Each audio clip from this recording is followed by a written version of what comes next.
Martinez Martinez আবারও প্রমাণ করলো মার্টিনেজ পুরো ম্যাচ জুড়ে আধিপত্য বিস্তার করে খেলেছেন।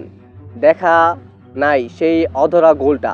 ৭৩ মিনিটে আলভারেজের বদলি হিসাবে নামলেন সুপার সাব হয়েই। ১৫ মিনিটের মাথায় খেলার মোড় ঘুরিয়ে দিলেন। চিলির বাধা পেরিয়ে দেশকে নিয়ে গেলেন কোয়ার্টার ফাইনালে।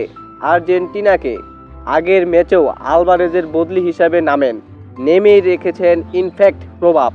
বদলি হিসাবে লাউতারো মার্টিনেজের কথা বলছি, মার্টিনেজের কথা। কাকতালীয়ভাবে ২ ম্যাচেই ৮৮ মিনিটেই গোল করে এল তোরা। এক সময়কার রেগুলার স্টার থেকে বিশ্বকাপে সতীর্থ আলভারেজের কাছে জায়গা হারানো। ক্লাবের হয়ে সেরাটা দিলেও দেশের জন্য সেরাটা দিতে পারছিলেন না। এবারে কোপায় নতুন রুলে নিজেকে আবারও খুঁজে পাচ্ছেন লাউতারো। অল্প সময়ের মধ্যে ম্যাচ মোমেন্ট চেঞ্জ করার গুরু দায়িত্বর সুরে আনা পূরণ করেছে ধারাবাহিকতার সাথে সাথেই। বড় টুর্নামেন্টে স্ট্রাইকারদের ফর্ম কতটা গুরুত্বপূর্ণ সেটা জয় সূচনা গোল দিয়ে আরও একবার প্রমাণ করলেন মার্টিনেজ।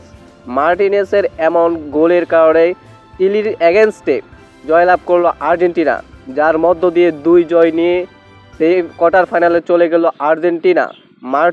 মার্টিনেজ আবারও প্রমাণ করলেন সে সেরাদেরও সেরা, আবারও প্রমাণ করলেন মার্টিনেজ। আর আপনাদের কাছে কেমন লাগছে এই আর্জেন্টিনা এবং চিলির ম্যাচগুলি?